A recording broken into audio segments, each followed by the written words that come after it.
السلام على أشرف الأنبياء والمرسلين وعلى آله وصحبه أجمعين. أشهد أن لا إله إلا الله وأشهد أن محمدا عبده.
Ustaz Luman, dah boleh mula ke?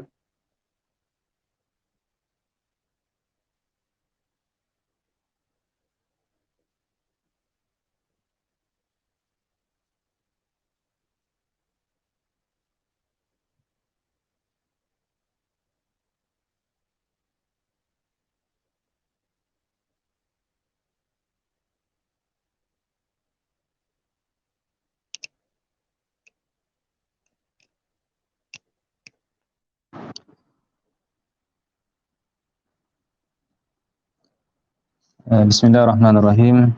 Alhamdulillah Rabbil Alamin. Wassalatu wassalamu ala sayyidil anbiya'i wal mursalin. Nabiina Muhammadin wa ala alihi wa sahbihi ajma'in. Subhanaka la ilma lana illa ma 'allamtana innaka antal alimul hakim. Qala rabbi shrah li sadri wa yassir li amri wa hlul 'uqdatan min lisani yafqahu qawli amma ba'd. Terima kasih sahabat saya Ustaz Luqman Dr. Datuk, hadirin hadirat muslimin muslimat yang dirahmati Allah Subhanahu wa taala. Alhamdulillah, kita panjatkan rasa kesyukuran kita kepada Allah Subhanahu wa taala dengan limpah kurnianya pada hari ini, pagi Sayyidul Ayyam. Kita dapat bertemu, berjumpa walaupun secara alam maya, tapi ala kulli hal kita dapat meneruskan kuliah kita berkaitan dengan tazkirah kematian dan juga hari kiamat, seperti mana yang kebiasaan pada hari Jumaat kita bahaskan di Masjid Sayyidina Abu Bakar Camp. Tapi alhamdulillah hari ini kita meneruskan lagi perbahasan kita, perbincangan kita berkaitan dengan tazkirah kematian dan juga alam akhirat, yang mana kita teruskan insya-Allah pada hari ini pada perbahasan yang apakah yang perlu diucapkan ketika tiba di kubur dan hukum menangis di perkuburan. Baik, seperti mana yang kalau kita lihat dalam Imam Qurtubi rahimahullah taala membawa satu hadis Nabi sallallahu alaihi wasallam. Di dalam kitabnya dia mengatakan bahawa Rasulullah sallallahu alaihi wasallam bersabda, "Nahaitukum an ziyaratil qubur fazuruha, fa inna fi ziyaratiha tadhkirah."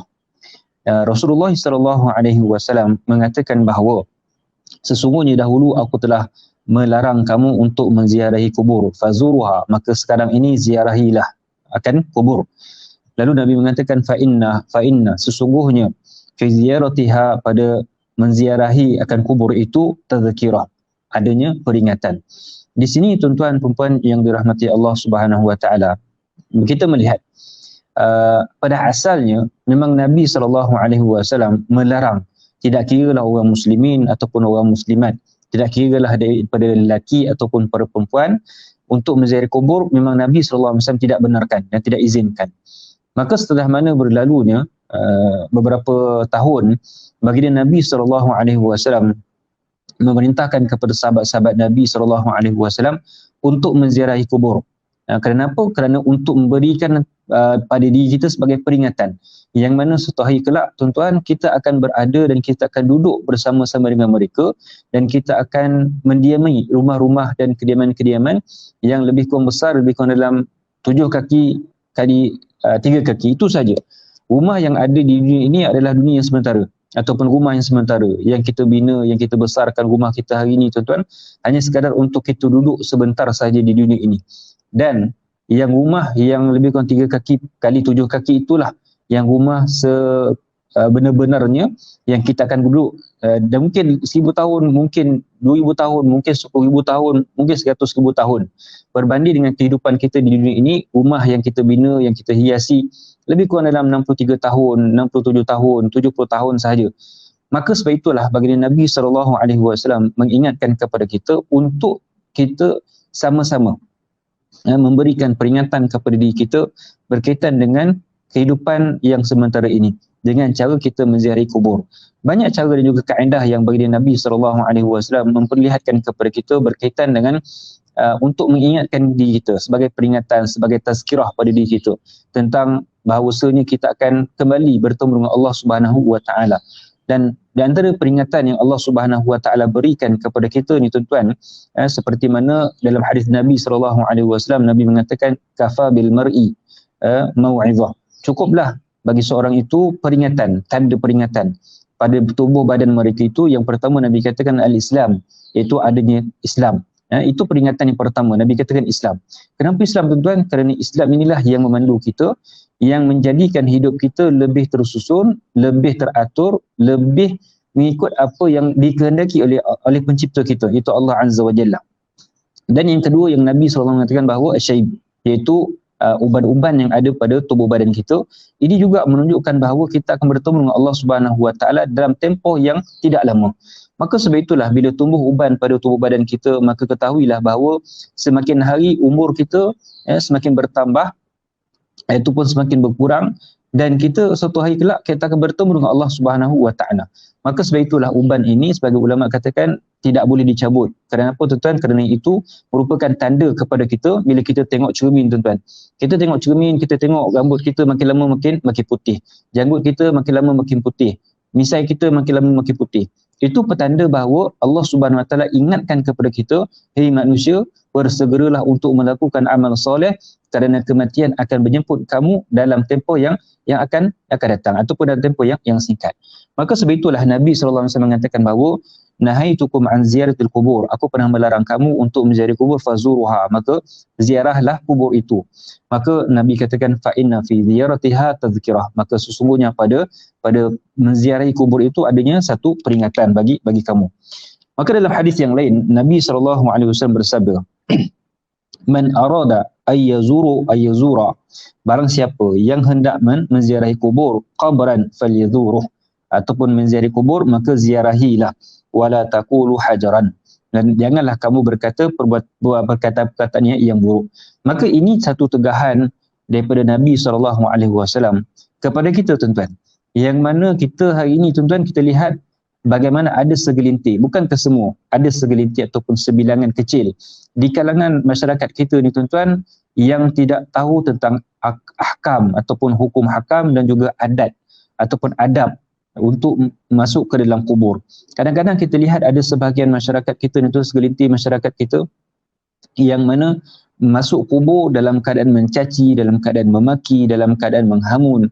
Kadang-kadang kita lihat orang yang gali kubur ni, tuan, bagaimana.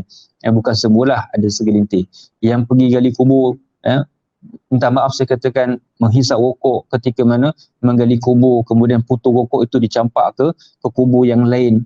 Ada yang lain juga duduk pijak di atas kubur. Na'udzubillah min zalik. Maka sebab itulah dalam hadis ini Nabi SAW memberikan satu tegahan kepada kita. Siapa nak ziarah kubur, ziarah, tak ada masalah. Kerana itu merupakan satu tanda peringatan kepada kita, yang mana suatu hari kelak kita akan duduk di dalam liang lahat. Kita akan dimemah oleh cacing, kita akan dimakan oleh semut. Tetapi kamu boleh ziarah kubur, tetapi jangan sesekali kamu berkata dengan perbuatan yang ataupun kata-kata yang kotor ataupun kata-kata yang buruk. Kalau kita lihat juga, tuan-tuan, dalam hadis Nabi SAW, bagaimana sunnah Nabi SAW, Nabi masuk ke dalam kubur, kawasan perkuburan, Nabi SAW akan memberi salam kepada ahli kubur. Ini bertepatan dengan hadis Nabi SAW. Nabi mengatakan bahawa ma min rajulin yamuru bi qabri akhihi, tidaklah seorang lelaki yang mana berjalan ataupun melintasi kubur saudara yang al-mu'min, kana ya'rifuhu fasallama alaih, yang mana dia kenal orang tersebut, dia kenal kubur tersebut, siapakah mempunyainya. Dia lalui satu kubur yang mana kubur tersebut memang dia tahu kawan dia, sahabat dia dan sebagainya. Maka dikatakan, Nabi mengatakan fasallama alaih, maka dia memberi salam kepada orang yang berada dalam kubur, illa radda alaihi salam, melainkan orang yang di dalam kubur itu akan menjawab salam. Tetapi kita tak dengar lah, tuan-tuan. Kalau kita dengar kita bagi salam, orang menjawab salam balik, tuan-tuan, dalam kubur, kita tengok orang sekeliling tak ada dan sebagainya, mahu kita cabut lagi, tuan-tuan. Tapi nak katakan bahawa ini adalah adab. Kenapa, tuan-tuan? Kalaulah kita bagi satu contoh, tuan-tuan. Kita pergi ke rumah, kita pergi ke kawasan perumahan orang, kita pergi rumah kawan kita, tuan-tuan. Apa yang berlaku? Kita nak masuk, kita akan bagi salam. Kenapa? Kerana itu adab kita dengan tetamu kita, itu adalah adab kita dengan kawan-kawan kita. Kita tak main masuk, tuan-tuan. Bahkan kalau kita nak masuk rumah mak ayah kita sekalipun, tuan-tuan, kita sampai ke rumah mak ayah kita, kita akan bagi salam. Kenapa, tuan-tuan? Itu adalah adab kita. Kita nak menghormati orang yang berada dalam rumah tersebut. Kita tak tahu apa yang berlaku dalam rumah tersebut. Kadang-kadang tak menutup aurat. Ada saudara ipar dua kita yang tak menutup aurat. Maka dengan cara kita bagi salam, dia boleh mempersiapkan diri dengan memakai tudung, yang mungkin ada yang tak sempurna auratnya, dia boleh menutup auratnya dan sebagainya. Maka itu adab kita dengan orang yang hidup. Kalau orang yang hidup sedemikian, tuan-tuan, cara kita menghormati orang berada dalam rumah, apatah lagi orang yang berada dalam kubur. Mereka sedang berehat dan sebagainya. Maka sebab itulah, bila kita berada dalam kubur, kita berada di dalam kawasan perkuburan, tuan-tuan, jagalah adab-adab dengan cara kita tak memaki hamun orang berada dalam kubur. Kita tahu, tuan-tuan, mungkin sejarah orang yang berada dalam kubur tersebut, kita tahu sejarahnya. Mungkin penghidupan mereka tidaklah sebaik-baik, mungkin tak sama dengan orang soleh yang lain. Tetapi itu bukan satu syarat, bukan satu kebolehan kepada kita untuk maki hamun orang tersebut. Ni bapak punya jahat orang ni. Ini bukan main besar dia punya jin dia ni. Itu salah, tuan-tuan. Sebab apa? kita jangan sekali memaki dan memahamun orang yang berada dalam kubur. Kita tak tahu nasib mereka di dalam kubur bagaimana. Tentang Allah Subhanahu Wa Taala telah memberikan rahmat kepada mereka, walaupun kehidupan mereka di dunia ini kita nampak seperti mana ia tak baik. Tetapi kita tak tahu pengakhiran hidup mereka seperti mana. Mungkin hidup dia lebih baik daripada hidup kita. Mungkin kematian mereka lebih baik daripada kematian kita. Maka sebab itulah jangan sekali kita mengherdik, kita memaki dan hamun orang yang berada dalam kubur tersebut. Maka kerana itulah Nabi SAW mengatakan, nahaitukum an ziyaratil qubur thumma badali annaha turaqqil qulub. Nabi mengatakan bahawa sesungguhnya aku telah melarang kamu untuk menziarahi kubur. Kemudian aku diperintahkan oleh Allah Subhanahu Wa Taala untuk memberikan keizinan kepada kamu kerana fa innaha turaqqul qulub. Maka sesungguhnya pada menziarahi kubur itu akan melembutkan hati, wa tadmu'ul ayun ataupun wa tadmu'ul ain, akan menyebabkan kamu menjadi sedih, menangis disebabkan kamu memikirkan tentang bagaimanakah nasib kamu sekiranya kamu duduk di dalam tempat mereka. Wa tuzakkirul akhirah, dan akan mengingatkan kamu tentang hari akhirat. Maka Nabi katakan fazuruha wa la taqulu hajaran. Maka ziarahilah kubur itu dan janganlah kamu berkata-kata dengan perkataan yang kotor. Begitu juga kalau kita lihat dalam sirah bagaimana Uthman bin Affan radhiyallahu anhu. Uthman bin Affan radhiyallahu anhu seorang sahabat Nabi SAW, merupakan khalifah yang ketiga dalam Islam tuan. Bagaimana Uthman bin Affan dalam riwayat ini mengatakan bahawa tiap-tiap kali Uthman bin Affan radhiyallahu anhu melintasi kawasan perkuburan, maka Uthman bin Affan akan berdiri sebentar di kawasan perkuburan tersebut dan dia akan bertafakur, akan memikirkan tentang dirinya. Sehingga kan sahabat Uthman bin Affan melihat sehingga basahnya janggut Uthman bin Affan ketika mana dia duduk di kubur tersebut. Sehingga kan sahabat-sahabat Uthman bin Affan mengatakan, wahai Uthman, kenapakah engkau menangis sehingga basah janggut kau? Maka Uthman bin Affan mengatakan bahawa sesungguhnya kubur ini adalah rumah kita yang pertama, tempat persinggahan kita yang pertama. Siapa yang lepas tempat persinggahan ini, maka kehidupan dia akan najah, kehidupan dia akan berjaya setelah itu. Dan barang siapa yang sangkut kehidupan dia di dalam kubur ini, masuk kubur saja tuan-tuan dah kena bantai, masuk kubur saja dah kena balun dengan malaikat munkar dan juga nakir. Maka Uthman bin Affan mengatakan bahawa sesungguhnya kehidupan setelah itu sangat-sangat susah. Maka sebab itulah Sayyidina Uthman bin Affan dia menangis kerana memikirkan tentang bagaimanakah nasib aku setelah mana aku dimasukkan di dalam kubur ini. Adakah nasib aku nasib yang dirahmati oleh Allah Azza wa Jalla ataupun nasib aku dalam keadaan yang tidak baik. Maka sebab itu tuan-tuan, Nabi SAW memerintahkan kepada kita untuk pergi ziarah kubur.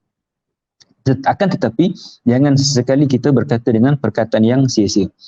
Maka dia katakan, diriwayatkan daripada Aisyah radhiyallahu anha mengatakan bahawa dia berkata Rasulullah SAW, apa yang perlu aku ucapkan ketika menziarahi kubur? Rasulullah SAW menjawab, assalamu ala ahli diyari minal mu'minin wal muslimin wa yarhamuhullahul mustaqdimin minna wal mustakhirin wa inna insya'allahu bikum lahikun. Nabi SAW mengatakan bahawa selamat atas orang mukmin yang menjadi penghuni perkampungan ini, iaitu kubur. Semoga Allah mengasihi orang mukmin yang masih hidup serta yang mendahului kami. InsyaAllah kami akan menyusul kamu semua. Maka itu adalah ungkapan salam kepada kita tuan-tuan, daripada kita kepada orang yang berada dalam kubur. Salam ini tuan-tuan bukan hanya sekadar kepada orang yang hidup, dan bahkan kepada orang yang meninggal juga merupakan salam. Sebab itu kalau kita lihat di antara kalam ulama mengatakan bahawa naf'al mayyit wal ihsani ilaihi bis salam alaihi wad du'a wal istighfar lah wa hadha khassah lil muslim. Sebahagian ulama mengatakan bahawa naf'al mayyit, mayat itu akan mendapat manfaat dan juga ihsan kepadanya bis salami alaihi, dengan memberi salam kepada mereka. Orang yang hidup pergi ziarah kepada orang yang berada dalam kubur, kita bagi salam tuan-tuan, maka mereka akan mendapat manfaat dan mereka akan mendapat ihsan daripada Allah Azza wa Jalla. Kita mendoakan kesejahteraan mereka tuan-tuan. Salam sejahtera kepada kamu wahai orang yang berada dalam kubur. Kita mendoakan agar Allah Subhanahu wa Taala menurunkan keselamatan kepada mereka, memberikan kebebasan mereka daripada azab kubur, dan mendapatkan ihsan daripada Allah Azza wa Jalla, mendapatkan ihsan daripada Allah Azza wa Jalla terhadap segala dosa-dosa yang mereka lakukan. Maka dengan cara ini Allah Subhanahu wa taala akan mengampuni segala dosa mereka. Wa du'a, dan juga doa kita tuan-tuan. Doa kita yang kita baca, ya Allah berikanlah kerahmatan, berikanlah kerehatan, berikanlah keafiatan kepada orang-orang yang berada dalam kubur. Allahumma a'idhu min azabin nar. Ya Allah bebaskanlah, jauhkanlah mereka daripada azab kubur, azab api neraka. Itu semua doa yang perlu kita baca ketika mana kita berada di dalam kubur. Sebab itu tuan-tuan, kalau kita tak mampu untuk berkata-kata dengan perkataan yang baik tuan-tuan, maka jangan kita berkata-kata dengan perkataan yang kotor. Sebab itu Nabi SAW mengatakan bahawa man kana yu'minu billahi wal yawmil akhir falyakul khairan aw liyasmut. Nabi kata barang siapa yang beriman dengan Allah Azza wa Jalla, man kana yu'minu billah, siapa yang beriman dengan Allah Subhanahu wa taala dan juga beriman dengan hari akhirat, falyakul khairan, maka berkatalah dengan perkataan yang baik-baik. Kalau tak mampu nak berkata-kata dengan perkataan yang baik, aw liyasmut, maka hendaklah kamu diam. Maka itu paling terbaik. Tetapi apa yang perlu untuk kita ketahui pada hari ini tuan-tuan, kita hari ini alhamdulillah kita dah belajar. Kita masuk dalam kubur, jangan kita mencela, jangan kita maki, jangan kita melihat kepada keburukan-keburukan orang yang berada dalam kubur. Sungguh pun kehidupan mereka ketika mana mereka hidup tak sebaik, tetapi itu bukan modal kepada kita untuk mengungkit perbuatan-perbuatan mereka ketika mana mereka di dalam kubur. Maka antara benda yang Nabi ajar ialah doakan. Dan kita doakan mereka supaya Allah Subhanahu wa taala menurunkan rahmat kepada mereka. Dan dikatakan wal istighfar lah, dan kita minta kepada Allah Subhanahu wa taala mengampuni segala dosa-dosa mereka. Sebab itu dalam doa kita tuan-tuan, Allahumma ighfiril muslimina wal muslimat wal mu'minina wal mu'minat al ahya'i minhum wal amwat. Ya Allah, ampunilah segala dosa-dosa kaum mukminin dan juga mukminat, kaum muslimin dan juga kaum muslimat, sama ada yang masih hidup ataupun yang sudah meninggal dunia. Maka itu doa kita untuk kita minta ampun kepada Allah Subhanahu wa taala akan dosa-dosa mereka. Bagaimana tuan-tuan kalau kita lihat doa istighfar kepada orang yang mukmin, sama ada yang masih hidup ataupun yang telah meninggal dunia, ini juga tuan-tuan diterima oleh Allah Azza wa Jalla. Dan bahkan kalau Allah Subhanahu wa taala menerima pengampunan yang kita minta kepada Allah Subhanahu wa taala, mereka akan dibangkitkan oleh Allah Azza wa Jalla. Allah akan letakkan mereka ini tuan-tuan di tempat dan juga darjat yang tinggi di sisi Allah Subhanahu wa taala. Dalam satu hadis bagaimana Nabi SAW menceritakan kepada kita bahawa ada seorang lelaki yang mana di mereka ini telah meninggal dunia. Apa yang berlaku tuan-tuan ketika mana mereka telah meninggal dunia? Maka dibangkitkan oleh Allah Azza wa Jalla di satu makam yang tinggi, di satu makam yang mulia di sisi Allah Subhanahu wa taala. Orang yang tadi tuan-tuan, bila dia tengok dia duduk di makam yang terpuji, di makam yang mulia di sisi Allah Azza wa Jalla ni tuan-tuan, maka ketika itu dia tanya kepada Allah Subhanahu wa taala, anna li hadha, ya Allah, bagaimana aku boleh mendapat ganjaran yang sedemikian? Apa yang Allah Subhanahu wa taala bagi tahu kepada lelaki tersebut? Dia katakan, sesungguhnya anak kamu telah meminta pengampunan kepadaku untukmu. Itu saja tuan-tuan. Nak katakan buat amal soleh, dia ni mungkin kehidupan dia ketika mana mereka dia hidup mungkinlah tak seberapa, tetapi setelah mana dia ni meninggal, anak-anak mereka ini tuan-tuan, anak-anak dia ni minta ampun kepada Allah Azza wa Jalla. Ya Allah, ampunilah segala dosa-dosa ibu bapa kami, ampunilah segala dosa-dosa ibu bapa kami, ya Allah, berikanlah mereka kasih sayang. Allah Subhanahu wa taala terima istighfar mereka ini untuk ibu dan ayah mereka. Maka ketika mana dibangkitkan oleh Allah Azza wa Jalla, maka mereka itu ditempatkan oleh Allah Azza wa Jalla di satu kedudukan yang tinggi, di satu kedudukan yang mulia, yang ikut pada akal fikiran mereka, mereka tak mampu untuk dapatkan makam tersebut, tak mampu untuk dapatkan kedudukan yang tersebut. Tetapi disebabkan pengampunan yang Allah berikan, disebabkan anak-anak diminta ampun kepada Allah Subhanahu wa taala untuk ibu bapa mereka, maka Allah SWT letakkan ibu ayah mereka ini di makam yang terpuji. Maka sebab itulah kewajipan kita sebagai seorang anak, kewajipan kita sebagai seorang muslim, seorang mukmin tuan-tuan, kita minta ampun kepada Allah Azza wa Jalla untuk saudara-saudara mara kita, untuk mak dan ayah kita tuan-tuan. Sebab itu tuan-tuan, nak tengok kita ni anak yang soleh ataupun tidak tuan-tuan, setelah mana mak dan ayah kita tiada tuan-tuan, adakah mulut kita sering menuturkan doa Allahumma firli wali walidayya? Itu saja tuan-tuan. Kita minta pada Allah Azza wa Jalla, ya Allah ampunkanlah dosa-dosa mak dan ayah kami. Walaupun mak dan ayah kita dah tak ada tuan-tuan, tetapi mulut kita melantun, kita punya sering melantunkan doa Allahumma firli wali walidayya rabbi firli wali walidayya warhamhuma kama rabbayani saghira. Sebab itu tuan-tuan, kalau kita lihat al-alamah Syekh Abdullah Daud Al-Fatani rahimahullah ta'ala, ketika mana ditanya berkaitan dengan wahai Syekh, dia kata, apakah doa yang boleh kami baca ketika mana dalam sujud? Maka Syekh Abdullah Daud Al-Fatani mengatakan bahawa hendaklah kamu baca Allahumma firli wali walidayya warhamhuma kama rabbayani saghira. Dia kata di sini ada dua tempat. Nah, ada dua kelebihan. Kelebihan yang pertama, kita minta ampun kepada Allah Subhanahu wa taala. Yang kedua, birrul walidain. Yang pertama, kita minta ampun kepada Allah SWT, kita kembalikan diri kita kepada Allah SWT. Yang kedua, birrul walidain, berbakti kepada kedua-dua. Kenapa tuan-tuan? Kerana di sini ada dua. Satu doa tetapi ada dua manfaat. Yang manfaat pertama, manfaat kita minta ampun kepada Allah SWT. Manfaat yang kedua, kita berbakti kepada kedua-dua kita. Kita minta kepada Allah SWT untuk ampunkan segala dosa mak dan juga ayah kita. Maka sebab itulah para ulama ini mengatakan bahawa nafa'al mayyit, maka memberi manfaat kepada orang yang telah mati itu, wal ihsani alaihi, dan juga memberikan ihsan kepada mereka, bisalami alaihi, dengan salam kepada mereka, wad du'ai wal istighfari lahu, dan juga berdoa dan juga istighfar kepada mereka, wa hadza khassah bil muslim, dan ini adalah khas kepada orang muslim. Maka sebab itu tuan-tuan, dalam hadis yang lain ada lagi yang menambah dengan kata-kata as'alullahu lana wa lakumul afiyah. Aku mohon kepada Allah Subhanahu wa taala semoga dia memberikan kesihatan dan kebaikan kepada kamu semua serta kita semua. Maka ini juga doa yang pendek yang boleh kita baca kepada orang yang telah meninggal dunia ataupun ketika mana kita menziarahi kubur. Dalam kitab Sahih Al-Bukhari dan juga Muslim diceritakan bahawa ketika Rasulullah SAW lalu dikubur, dia melihat seorang wanita sedang menangis di sisi kubur. Maka Rasulullah SAW berkata kepadanya, bertakwalah kamu kepada Allah dan tetaplah bersabar. Baik. Bilakah kita boleh menziarahi kubur? Para ulama mengatakan bahawa tidak ada waktu ataupun tempoh yang khas untuk kita menziarahi kubur. Yang tidak ada waktu ataupun tempoh yang khas. Bahkan kalau kita lihat, sama ada kita nak pergi pagi, kita nak pergi tengah hari, kita nak pergi petang, kita nak pergi malam sekalipun, tidak menjadi masalah. Seperti mana dalam satu riwayat Nabi SAW pergi ke Baqi', tuan-tuan. Nabi SAW pergi pada waktu tengah malam. Maka Nabi SAW pergi ziarah kubur di Baqi' pada waktu tengah malam.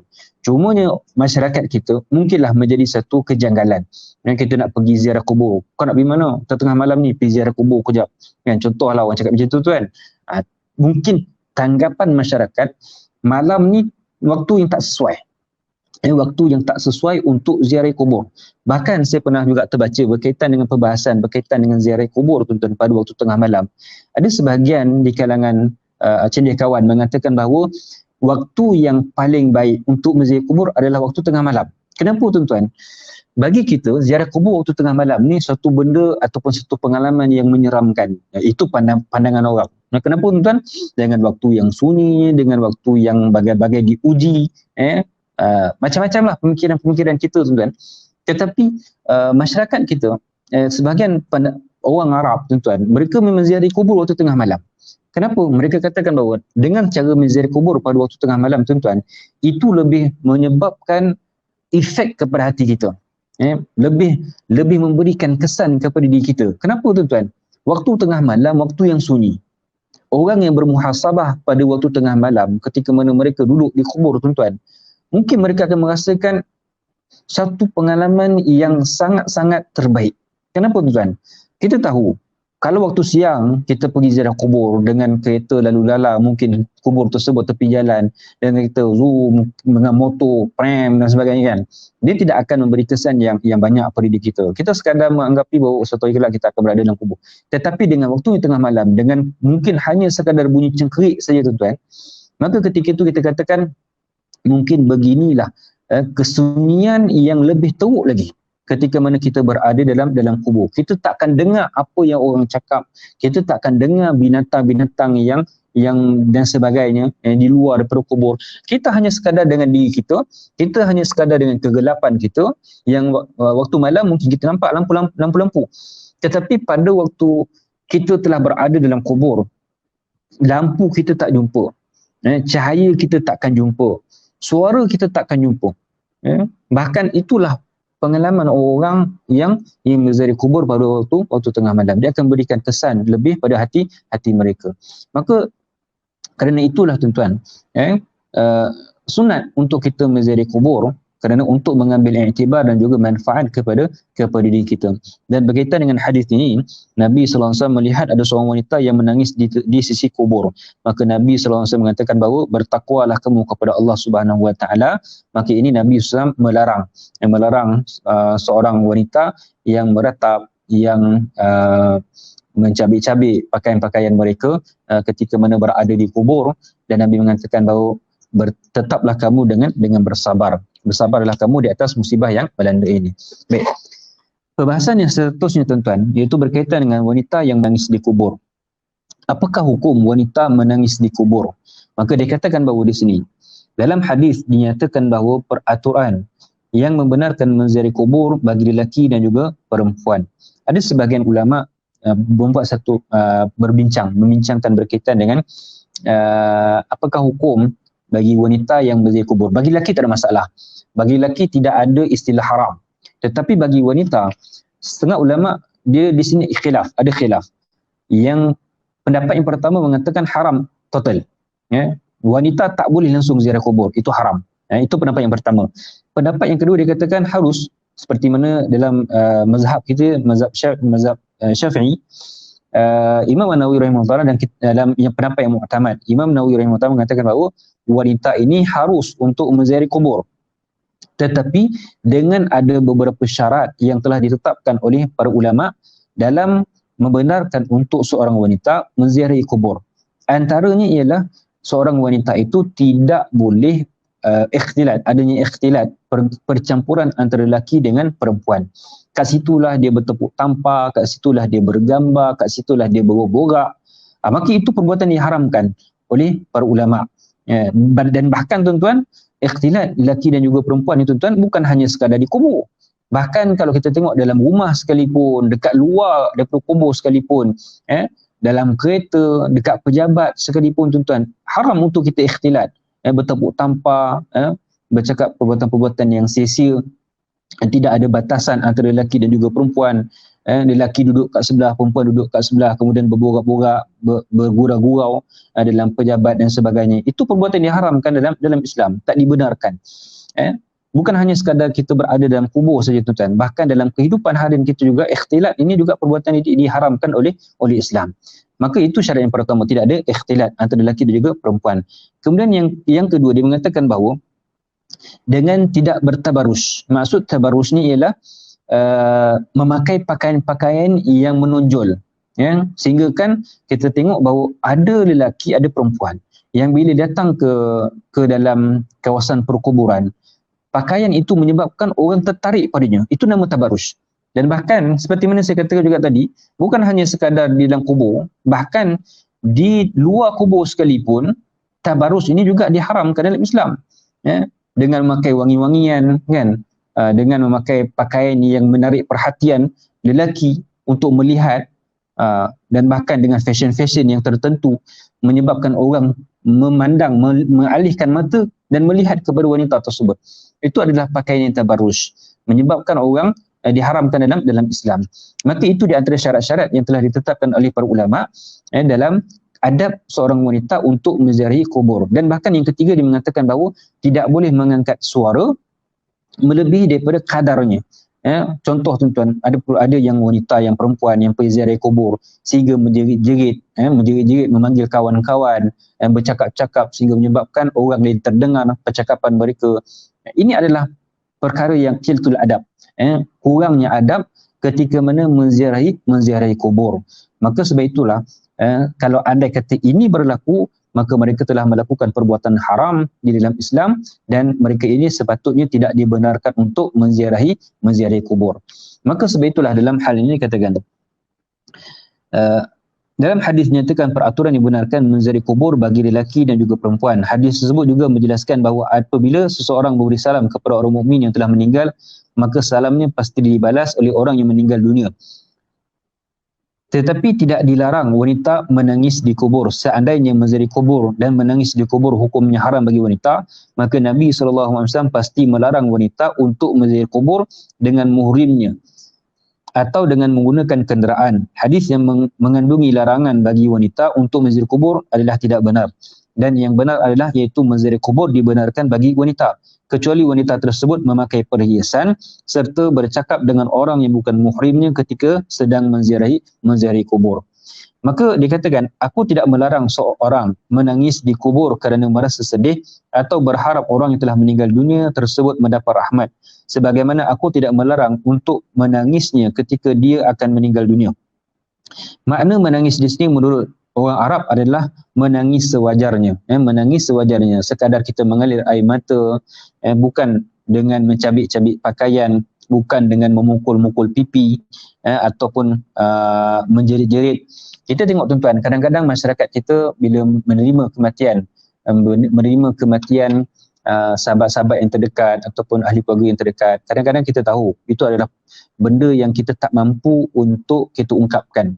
Kesedihan tersebut adalah kesedihan yang kita tak boleh nak ungkapkan, tetapi itu adalah kesedihan tabi'i, kesedihan yang tabi'i, yang kita merasakan sedih, hibur kita dengan kematian ahli keluarga kita, dengan ahli kerabat kita. Tetapi yang tak dibenarkan ialah bila kita dengar orang sahabat ataupun saudara kita meninggal, ahli kerabat kita meninggal, kita menampak-nampak pipi seolah menyalahkan takdir, seolah kita menyalahkan Allah Azza wa Jalla, kita mengoyak-ngoyakkan pakaian, menjerit-jerit, maka itu perbuatan diharamkan dalam Islam, yang tak dibenarkan dalam Islam. Maka dikatakan perkara tersebut diharamkan oleh para ulama berdasarkan sabda Rasulullah SAW. Dia katakan bahawa aku bebas daripada orang yang beronta, mengoyak-ngoyakkan pakaian dan suka berkata buruk. Menangis dengan tidak meratap dibenarkan ketika berada di kubur atau ketika seorang yang ditangisi tersebut meninggal dunia. Tangisan seperti itu dinamakan tangisan kasih sayang atau tangisan kerana hibur. Sebabnya tangisan tersebut adalah ada pada hampir semua manusia. Rasulullah SAW juga menangis ketika anaknya Ibrahim meninggal dunia. Umar berkata, biarkan mereka menangisi Abu Salman selagi mereka tidak meronta-ronta ataupun menjerit. Ada yang memahaminya dengan meletakkan tanah di atas kepala. Ambil tanah tu letak ke atas kepala sebagai tanda kesedihan yang melampau. Itu juga tak dibenarkan dalam Islam, kerana itu perbuatan yang hulu, yang melampau dalam menangisi pemergian sahabat-sahabat ataupun ahli kerabat kita. Kemudian tuan-tuan, itu perbahasan berkaitan dengan wanita yang menangis di kubur. Maka kita lihat tuan-tuan berkaitan dengan perbahasan yang seterusnya, iaitu orang mukmin meninggal dunia dengan wajah berkeringat. Orang mukmin yang meninggal dunia dengan wajah berkeringat. Rasulullah SAW bersabda, al-mu'minu yamutu bi'araqil jabin. Nabi mengatakan bahawa orang mukmin itu akan meninggal dunia dengan wajah yang berkeringat. Maksud berkeringat ni ialah peluh tu akan keluar daripada dahi mereka. Baik tuan-tuan puan yang dirahmati Allah Subhanahu Wa Taala. Kita perlu tahu tuan-tuan, bagaimana sifat orang mukmin mereka ini hidup ketika mana mereka hidup di dunia. Orang mukmin ni adalah orang yang beriman dengan Allah Azza wa Jalla, yang beriman dengan malaikat, yang beriman dengan kitab, beriman dengan rasul, beriman dengan qada dan juga qadar. Maka orang mukmin ini tuan-tuan, kehidupan mereka, kita tahu kehidupan mereka adalah kehidupan yang bertuhan. Kehidupan mereka tahu bahawa tentang adanya Allah Azza wa Jalla, adanya hari pembalasan, adanya hari kehidupan dan sebagainya. Maka sebagai orang yang beriman kepada Allah Azza wa Jalla, kita akan pasti dan kita akan nampak kehidupan mereka seperti mana. Akan tetapi, syarat untuk kita mendapatkan husnul khatimah adalah dengan cara kita beramal soleh. Ialah dengan cara kita beramal soleh. Kita tahu tuan-tuan bahawa kita ini tak mampu untuk lari daripada dosa. Kita tak akan mampu untuk bebas daripada dosa-dosa yang kita lakukan. Baik dosa kecil, na'udzubillah min zalik, dengan dosa besar. Akan tetapi, orang yang beriman kepada Allah Azza wa Jalla adalah orang yang sentiasa mendirikan keimanan mereka dan menyaksikan bahawa kehidupan mereka ini adalah kehidupan yang bertuhan. mereka melakukan satu kesalahan, mereka akan kembalikan diri mereka kembali semula kepada Allah Azza wa Jalla. Dengan cara mereka bertaubat kepada Allah Azza wa Jalla, meyakini bahawa Allah Subhanahu wa taala Al-Ghafur, Al-Ghaffar, yang Maha menerima taubat, yang mengampuni segala dosa-dosa hamba-Nya. Maka sebab itu tuan-tuan, kalau kita lihat orang mukmin yang beriman dengan Allah Azza wa Jalla, ketika mana mereka hidup ni tuan-tuan, mereka akan meninggal dengan cara kehidupan mereka sendiri, yang kebiasaan mereka hidup. Sebab itu dalam hadis Nabi mengatakan bahawa yamutul mar'u bima 'asha alaihi.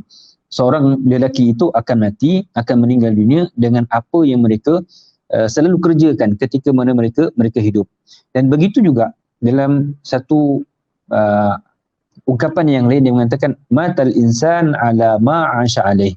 Mati seorang manusia itu dengan apa yang mereka biasa lakukan, dengan apa yang mereka kerjakan. Sebab itu tuan, kita kadang-kadang kita dapat tengok melalui video, melalui YouTube dan sebagainya. Baru-baru ni saya nampak satu video yang mana ada seorang lelaki, yang lelaki tersebut di negara Arab, yang mana dia dirakam kehidupan dia ni melalui CCTV. Setelah mana dia meninggal tuan-tuan, orang keluarkan balik video apa yang mereka selalu kerjakan, apa yang dia selalu kerjakan ketika mana dia hidup. Dia ni tuan-tuan merupakan seorang peniaga kedai runcit. Dia kerja, dia duduk dekat atas meja tersebut, duduk meja bayar kaunter. Lalu setiap kali orang tak ada ataupun tak ada customer, dia akan keluarkan satu Al-Quran yang berada di sisinya tuan-tuan. Dia akan duduk dan dia akan baca. Kemudian setelah mana ada customer lalu, dia akan tutup balik, dia akan simpan balik. Dan begitulah cara dia hidup. Sepanjang hari, sepanjang tahun, sepanjang saat, itulah amalan yang dia biasa lakukan ketika mana dia hidup. Sampai satu ketika tuan-tuan, mungkin dia nak uzur. Dia nak uzur. Apa yang berlaku ketika mana dia sedang baca Al-Quran, ketika mana dia sedang baca Al-Quran, maka ketika itu tiba-tiba dia mengalami sakaratul maut. Sedang baca Al-Quran, tiba-tiba dia menarik, membelakangkan badan dia sedikit, kemudian tiba-tiba dia rebah daripada meja tersebut. Dan setelah mana dia rebah daripada meja tersebut, orang dapat tengok bahawa dia telah meninggal dunia. Begitulah cara kehidupan yang Allah Subhanahu Wa Taala tarik hidup mereka ketika mana dia sedang baca Al-Quran. Kenapa tuan-tuan? Kerana memang kehidupan mereka adalah membaca Al-Quran. Begitu juga dengan orang yang kuat, yang suka, yang gemar melakukan amal ibadah yang lain seperti solat tarawih, solat qiyamul lail. Mereka ni akan dimatikan oleh Allah Azza wa Jalla dalam keadaan mereka solat. Orang yang suka bersedekah, mereka akan mati dalam keadaan mereka bersedekah. Ada satu juga video tuan-tuan, yang mana seorang lelaki ini, dia masuk dalam surau, dia masuk dalam masjid. Memang jemaah kata, tiap-tiap kali dia masuk masjid, itulah amalan yang dia biasa lakukan. Iaitu dia masuk masjid, dia akan sedekahkan, dia akan infakkan dalam tabung masjid. Dan pada ketika itu tuan-tuan, mungkin itu adalah hari terakhir dia. Dia keluar daripada, dia masuk dalam masjid dan dia keluarkan duit dan dia bersedekah di dalam tabung tersebut. Dan itu ketika mana dia melangkahi 1-2 langkahan, tiba-tiba dia rebah. Kenapa tuan-tuan? Allah SWT nak jadikan pengakhiran amalan kehidupan dia ialah dengan bersedekah. Masuk saja duit dalam tabung, tiba-tiba ditarik nyawanya oleh Allah Azza wa Jalla. Itu adalah amalan yang soleh. Kalau kita lihat secara zahir kita tuan-tuan, orang yang dalam keadaan sedemikian adalah orang yang mati dalam keadaan husnul khatimah. Sebab itu kita doa pada Allah Azza wa Jalla, Allahumma khtim lana bi husnil khatimah wa la takhtim alaina ya Allah bi su'il khatimah. Ya Allah, tutupkanlah kehidupan kami ini dengan penutupan yang baik, bi husnil khatimah, dengan penutupan yang baik.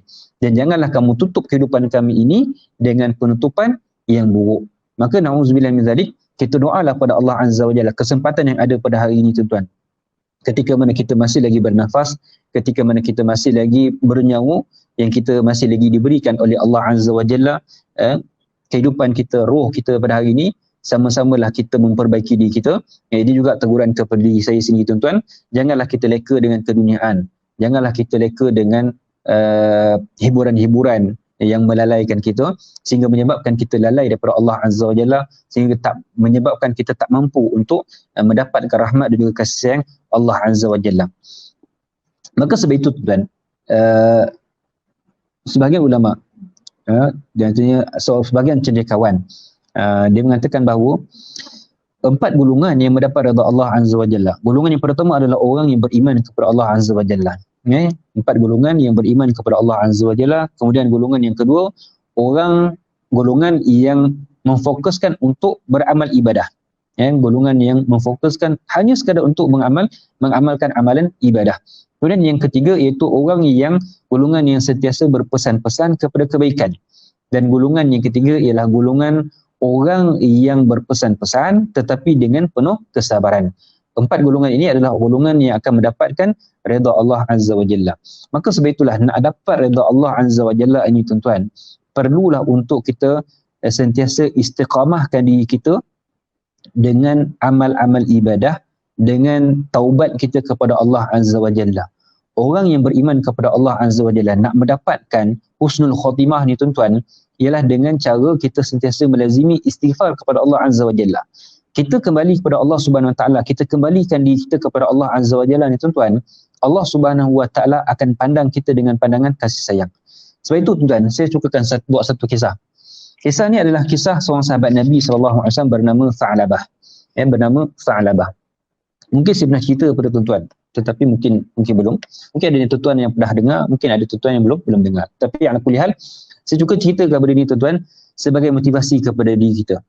Yang mana Tha'labah ini merupakan seorang sahabat Nabi. Seorang sahabat Nabi yang mulia. Walaupun Nabi SAW tidaklah berapa kenal sangat dengan Tha'labah. Kerana Nabi Tha'labah ini bukanlah golongan sahabat Nabi yang utama, yang duduk di kawasan saf-saf hadapan ketika solat bersama dengan Nabi SAW. Maka suatu hari tuan-tuan, Tha'labah ni tuan-tuan, dia nak pergi ke tandas, untuk ke tandas. Tandas orang Arab ni tuan-tuan pada zaman dahulu, dia akan berada di padang pasir. Dan dia ada 2 tandas lelaki dan juga tandas perempuan. Perbezaan tandas lelaki dan juga perbezaan tandas perempuan, tandas lelaki ni dia tidak ada penutup atas. Mana orang mandi tu kita nampak kepala tu tandas lelaki. Adapun tandas perempuan ni dia tutup semua, dia tutup habis. Dan tandas ni, ketika zaman dahulu dia diperbuat daripada pelepah tamar, yang seperti juga daun kelapa yang kita nampak ada daun yang kalau kena tiup angin sikit dia akan ternampak pada dalamnya.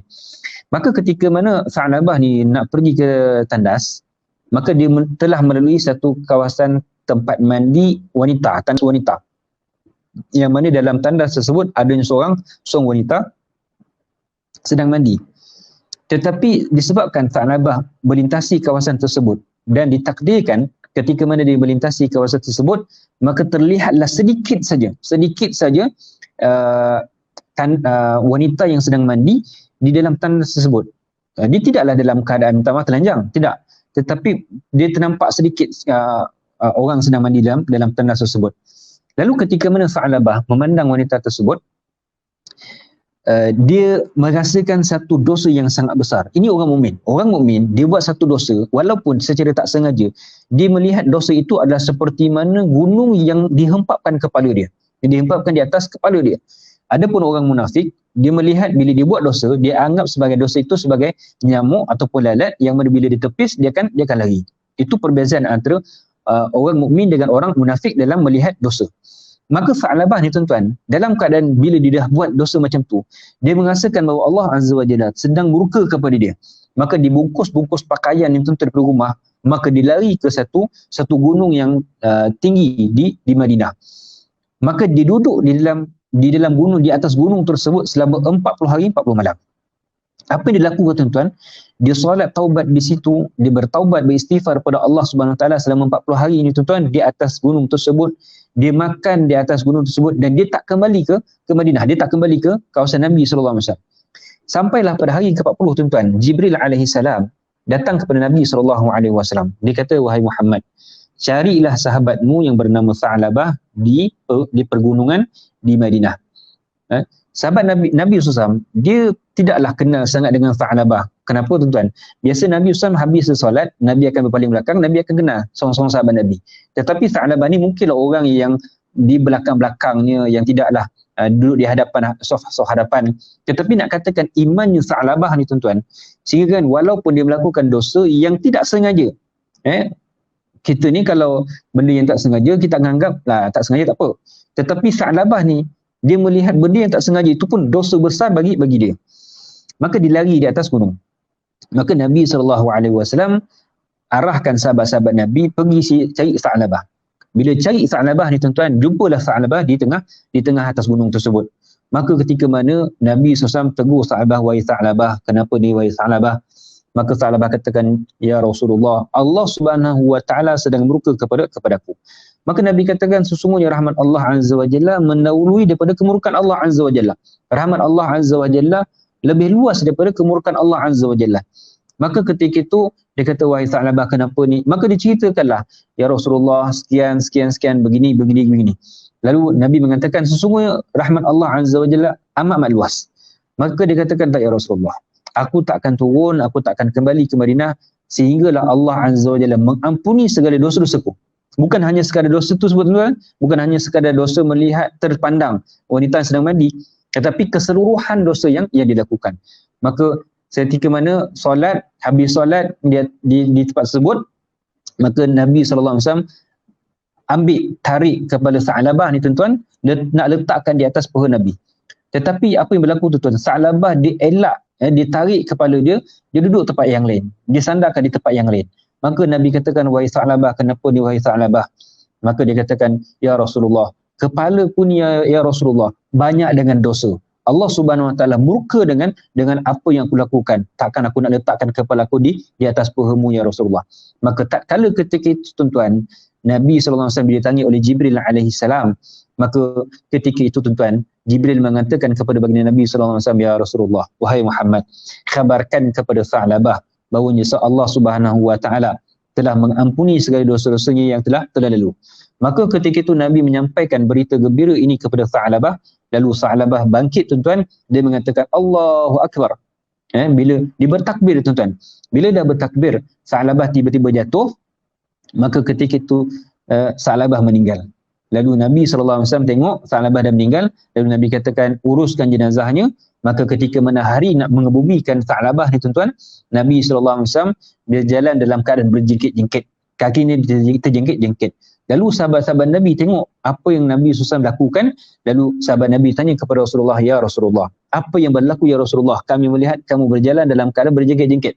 Lalu Nabi katakan, wahai sahabat, aku malu sekiranya kaki aku terpijak kaki malaikat. Kerana ramainya malaikat turun menyaksikan pengebumian Sa'labah. Bayangkan tuan-tuan, orang yang beriman kepada Allah Azza wa Jalla, dia melihat dosanya seperti mana gunung yang menghimpap, lalu dia meminta ampun kepada Allah Azza wa Jalla. Nak mati dalam keadaan husnul khatimah tuan-tuan, perbaikilah amalan kita, perbaikilah kehidupan kita, kembalikan diri kita kepada Allah Azza wa Jalla. Barulah kita akan mendapat mati dalam keadaan mati yang baik, dalam keadaan husnul khatimah. Tetapi kalau kita sekadar menginginkan mati dalam keadaan mati yang husnul khatimah, tetapi kehidupan kita tak kembalikan kepada Allah Azza wa Jalla, dengan taubat kita kurang, dengan amalan kita kurang, bagaimanakah cara kita nak mendapatkan redha Allah dan juga kasih sayang Allah Azza wa Jalla? Pada hari pengebumian Sa'labah itu tuan-tuan, para ulama mengatakan bahawa jutaan malaikat turun untuk menyaksikan Sa'labah. Begitu juga dengan Sa'ad bin Mu'az radhiyallahu anhu. Sa'ad bin Mu'az ni, ketika mana mati Sa'ad bin Mu'az ini, bergegar arasy Allah Subhanahu wa taala dan disaksikan oleh 70,000 malaikat yang menyaksikan pengebumian Sa'ad bin Mu'az radhiyallahu anhu. Maka nak katakan, itulah cara untuk kita mendapatkan kasih sayang dan juga keridaan Allah Subhanahu wa taala dengan cara kita beramal soleh. Dan dalam hadis ini tuan-tuan, yang dikatakan al-mu'minun yamutu bi'arqil jabin. Matinya seorang mukmin itu dengan cara berkeringatnya, peluh-peluhnya di dahi. Kenapa berpeluhnya di dahi ini tuan-tuan? Apa yang berlaku ketika mana sakaratul maut, apa yang berlaku ketika mana mereka itu dalam keadaan nak mati, insya-Allah tuan-tuan kita akan sambung pada minggu akan datang. Saya berhentikan di sini tuan-tuan kerana ada yang kita nak solat Zuhur, ada nak solat Jumaat, dan sekiranya dapat solat Jumaat. Tapi ala kulli hal, pastikan ikut SOP tuan-tuan, jaga diri kita kerana COVID ni bukan benda yang main-main, bukan benda yang kita pandang enteng. dah ramai dah sahabat-sahabat kita yang dipanggil jemput bertemu dengan Allah Subhanahu Wa Taala, jemput balik semula kepada Allah Azza wa Jalla disebabkan COVID ini. Mana dah dapat vaksin tuan, pergilah ambil. Jangan kita terpengaruh dengan daya-daya yang kurang baik.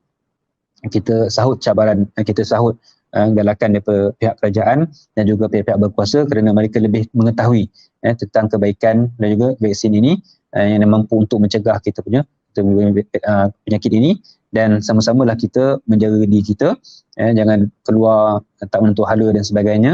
Mudah-mudahan Allah Subhanahu Wa Taala memelihara kita dan menjaga kita daripada sebarang wabak. Jadi tuan-tuan, saya akhiri tazkirah berkaitan dengan kematian kita ini. Saya akan berhenti pada orang mukmin meninggal dunia dengan berkeringat wajahnya, dengan berpeluh wajahnya. Kenapa? Apa yang berlaku ketika mana mereka bertemu dengan malaikat maut, dan bagaimanakah Allah Subhanahu Wa Taala mematikan orang mukmin ini, dengan cara yang bagaimana. Jadi insya-Allah kita akan sambung pada minggu yang akan datang. Mudah-mudahan Allah Subhanahu Wa Taala memberkati kita dan menjadikan setiap amalan kita yang ikhlas kerana Allah Subhanahu Wa Taala, dan memasukkan kita semuanya ke dalam syurga Allah Subhanahu Wa Taala. Aqul qauli hadza wa astaghfirullahal azim li wa lakum. Wassalamualaikum warahmatullahi wabarakatuh.